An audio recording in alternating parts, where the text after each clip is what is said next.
And it's a lot. Y'all, it is a lot to keep up with. And I'm just like, man. Hello, hello, you beautiful humans. Welcome back to another episode of Remarkable Revelations. My name is Alexzandria, and if you're new here, I share my personal revelations to help other women tap into their God given worth. And as you guys can see, the background is a little different today. I wanted to do things a little bit different and just kind of remove all of the production. I love my studio, but I just kind of wanted it to be a case of less of me and more God. And I just wanted it to be a little bit more relaxed and more open and more transparent. So I talk with my hands, so forgive me. I thought holding the mic would help, but obviously not. But y'all, if I could take away a month of the year thus far, it would be March. March has been kicking my butt, and it has just been battle after battle, inconvenience after inconvenience, struggle after struggle. And this is not a pity party. I'm not looking for sympathy. Like, that's not what this is about. It's more so I've been doing a lot of growing within myself, and um, a lot of amazing things has happened from that, but I don't want to be that person to where it's always like, oh, do this and your God's gonna bless your life, or you look at my life and it's easy, because it's not. Just last week I was super excited about my obedience and the things that came from me being obedient, and it all very true, all very, very true. But at the same time, I am really dealing with some deep stuff. And I talked about this on the very first episode of Remarkable Revelations. My biggest struggle is rejection and abandonment, and just like the need to be perfect, or um I'm trying to stop myself from crying. Because it really is it's a touchy subject for me. And this is, I don't know where I picked it up from, or where along the lines of life where I just felt like I had to get it right all the time. The devil has been really working in that area because he know that it really affects me. And even with the new job, and I'm in a management position, and I've never been in a management position before. So there's a lot that goes into that. Developing people is it takes skill. And though I feel like I am the right person for the job, there's just a lot to it that I don't know. So I feel like lately I've been missing the mark with that. I feel like I've been missing a mark with my personal friendships. I feel like I've been missing a mark with the relationship that I have with myself. And just, it's hard, and I'm struggling. And when things happen in my life, I immediately think that, like, okay, I must not be in alignment with God's will for me. And that's not the case. Just because you're going through suffering or things are happening in your life, you know, sometimes we do put ourselves in situations and we have to take accountability for it, but we're not going to go through a life where there's just no suffering at all. And I just feel like when I mess up, it's like God's way of telling me, like, he's disappointed in me, or I missed the mark and I'm never going to get there. If you're on my email blast, you got the email. I think it was Thursday or Wednesday. And I had the title, it said, "You are the woman for the job." And that's kind of where this is kind of coming from. It's like, at the end of the day, I know that I'm going to show up. I know I'm going to figure it out. I know I'm going to get there. And I truly do know that I am the woman for the job. It's just that in that moment, in that now, it's so loud. The rejection is so loud. The abandonment is so loud. Perfectionism, so loud. And I'm just like, I just want everything to shut up. And I get to the point to where I want to isolate. And I also feel like right now I'm going through a period of my life where God is trying to isolate me. But I feel like some of that is me isolating myself. So I mean, I guess it's one and the same. I don't know. I don't really know how to explain it. I just feel like I'm being. It seems very personal and very intentional. The isolation, and I don't know if it's an Alex thing or if it's a God thing, but I'm just trying to work through it, and I'm praying about it. But today, well, as of yesterday, I've been listening to Pastor Furtick. He has a new book, Stephen Furtick from Elevation Church. He has a book out called Do the New You.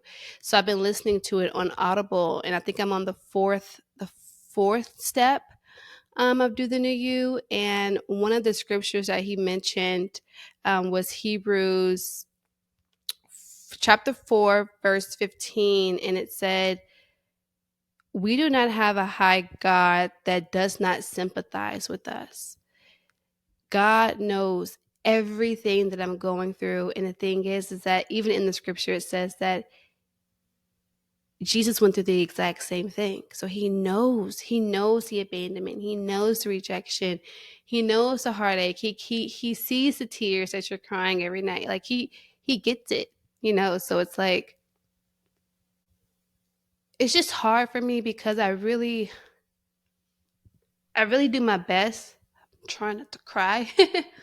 I really do my best with making sure that everybody's good. I really do try, and everybody's good, and I do my best to make sure that I'm in alignment with God's will and what He wants for me. And it's a lot, y'all. It is a lot to keep up with, and I'm just like, man, I know I'm the woman for the job, Lord, but where are the hours? Because I just feel like if I had more time, then maybe there would be less mistakes. If I had more time, then maybe I would be able to get it right. And I just feel like everything that I do wrong goes against my character, and that holds value, and whether people want to be in my life or not, or like I just feel like people have like a board and it says Alex mistakes, and they just line them up, and then when I reach a threshold, they just cross me out. And I know that that's not the case. Like, I genuinely know that, but it still sucks. And I try to keep myself busy with what I feel like is my calling, which is serving ladies like yourself, and men if you're watching. But through again, like I was saying, in the month of March, I've just been feeling really on edge and experiencing issue after issue after issue. And I'm just like, man, God, like, I'm doing everything that I know to do. Like, why are these things happening to me? Like, relationships are important to me. You know that I want to show up and be the best person that I can in any environment, in any room that you put me in. Why? Why aren't things going according to plan? And from a reading that I had today, I did a lot of reading today, guys. Um, but the reading that I had today was coming from Hebrews. And it says, this is Hebrews 5, verse 8. It says that although he, and the he we're referring to here is Jesus, is that although he was a son, he learned obedience. Sorry, sticky note. Although he was a son, he learned obedience from what he suffered. So all today, I've just been really realizing, like, Alex, you don't get to go through life without suffering. If Jesus don't get to go through life without suffering, You for sure don't get to go through life without suffering. And it says in there that through that suffering is where he learned obedience. God is with me in everything. So if I'm going through this, obviously it's for a reason. God knows that I don't like it. He knows that it hurts. Um, and he sees me doing my best. He sees me doing my best. But at the end of the day, it's very important to remember that he knows what this is like. And I need to bring everything that I'm feeling to him. Because a part of my perfectionism, even with God, which is crazy, I feel like if I continuously bring something to God, I feel like he's like, how many times are we going to talk about this? So sometimes I don't bring it to him. Sometimes I rely on my own strength. It's like a parent like saying, how many times am I going to tell you? That's how I feel like God is telling me, like, how many times are we going to do this? But that's not the kind of God that we serve. So I'm like, okay, I obviously can't get through this through my own strength, and I need you. And I think it's similar to, I think it was Paul, don't quote me, y'all. I am not a Bible scholar. I think it was Paul who said, if it's in your will, like, or he asked for God to remove the thorn, whatever his weakness was, whatever he was going through, he asked God to remove it. And God said, no, my grace is sufficient for you. So I sometimes I'm like, man, will I ever get over this feeling of rejection? Will I ever get over this feeling of abandonment? And I think about it and I'm like, well, Alex, if he took it away from you, in what areas of your life would you need him? You would rely on yourself. So I'm like, okay, all right, then guide me, Lord. So these are the prayers that I've been praying as of 3 hours ago. If you're not going to remove the thorn, then show me what that looks like. What does healing look like in that area? Um, because I'm tired of having the same conversations. And I'm just being honest. I just feel like there should be a point to where certain things just don't affect me anymore. I feel like rejection and abandonment, it's a part of who I am. And if I didn't have those things, remarkable revelations probably wouldn't exist. But I feel like there's some daily strength that I can gain and improve on to help it hurt a little less each day. I don't know what you're going through.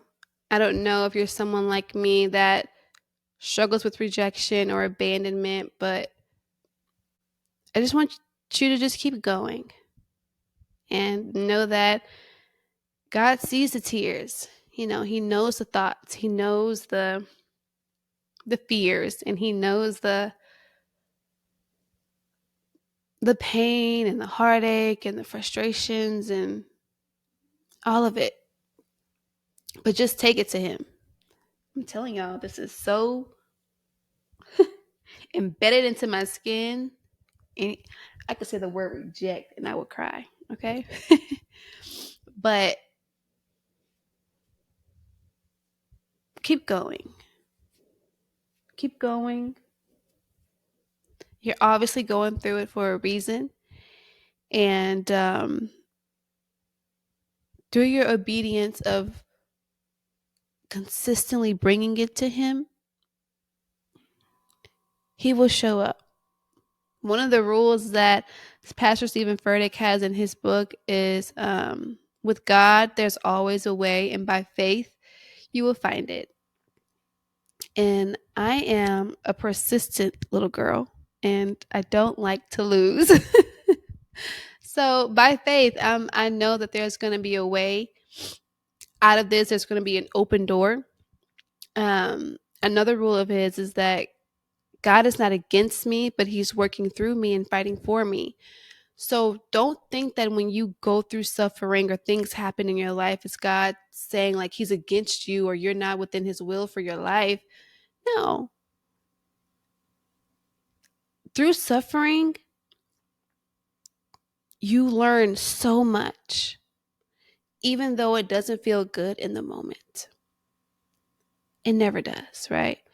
But there's a point in your life where you can go back and say, "Oh, I went through that. That really sucks.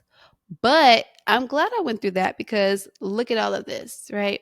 And I know that. I know that. I know deep down inside that God is going to truly make a way. All of this will make sense in my life eventually. But I do understand that the right now is really hard. And though I am grateful for growth, I am grateful for all the blessings that God has placed in my life. Telling you guys this is because I don't want, again, I don't want you to look at my life and think it's all glitz and glam. I am around here hustling and bustling and crying in between and praying in between and getting back up and crying again. And like, it's just a hot mess, but I find my way by faith. We get there.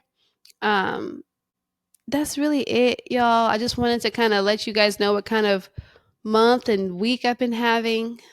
Just really fighting some deep, deep battles that I've always struggled with, and it really hits home because I'm like, man, God, like again, we got to keep going through this again. But what I will say is that each time it does get a little bit easier, but through suffering is where we learn obedience, is where we learn to trust God, and we learn to rest in Him because He is rest. And He wants us to have peace. Not peace where we're like, oh, you're like oblivion. Is that a word? Oblivion? Oblivious. It's where you're oblivious to your current situation, but knowing that He got you, even with me crying, I'm going to cry about it. I still know He got me, but I'm going to still cry about it because it still hurts. And it's not to say that people are bad or people are this. It's just that we have our own individual lives, and we need to make sure we have our priorities in order, and that person isn't wrong for choosing what they are choosing for what's best for them. And it doesn't mean that it is a rejection towards you. It is just that is what's good for them. And I think that the more we focus on ourselves and the more we prioritize our relationship with God, it'll stop coming across less offensive and more so like God's protection. That was good. Thank you. um, the saying, God, rejection is God's protection. And I believe that. I believe that obviously, again, like I said, all of these things in my life, personally, in my workspace, everything is happening for a reason. And it's okay if I cry, and it's okay if I bring it to Him 20,000 times, that He is going to take it and He is going to do something with it. And I just hope that this encourages someone that, for one, if you see someone online, not saying that this is what I portray, but I do see it. But if you see someone online, an influencer or someone you look up to, and everything just looks perfect, just don't compare yourself to that, because there are things that go behind the scenes that you have no idea about. Um, Everybody has their struggles, and I just wanted to make sure I did my part by being transparent and letting you guys know that I have daily struggles, and if it's God will, I'll share more. But if you're someone who struggles with rejection, just remember the key element here is that Jesus was rejected, and look how He turned out. I'm not saying that you're gonna die and then rise up in 3 days, but I'm saying, like, if He was rejected, then come on, like, how can we be excluded from that, right? And He didn't even sin, so there's that. But I'm really looking forward to this week. Today was very, very intentional, very personal for me. Earlier, I mentioned about isolation. I don't know if it's a me thing, if I'm putting myself in a box, or if it's God's way of trying to isolate me and sit me down and show me areas like, hey, let's work on this. I have to pray about it more, but that's kind of where I feel like I'm headed, to like a season of isolation. But we'll see. I'll probably keep you guys updated on that. And isolating is not a bad thing. I'm still gonna have friends and be social and go to work, but just really just being intentional with just what Issa Rae say. It's me season. It's feeling like me season, but alone for just a little bit. Um, so a little bit of selfishness is good. Um, so I hope that you guys kind of took from this. I know it was like a lot and all over the place a little bit. It was more like a venting session for me, but I hope that you were able to take something away from this. Next week, I will update you. Again, this is the last week of the challenge. So I'm in it to win it, and I'm really looking forward to it. And you can still join us, although we're 1 week in. Y'all heard me. I didn't even do the challenge last week. I could try. I did it for 1 day, and life just got crazy. But you can still join us. I'll make sure the link is still below. Just click it, and you will instantly get the guide. So, thank you guys for tuning in. And per the usual, you guys already know I love to talk to you guys. So, let's just have a conversation. If you want to, drop in the comments where you feel like you've been struggling, would love to comment. And you can always reach me by Instagram DM or by email. I'm going to link everything below where you can find myself, the brand, and more on Remarkable Revelations. And I will see you guys in the next one. So just remember to always stay and be remarkable. Bye, guys.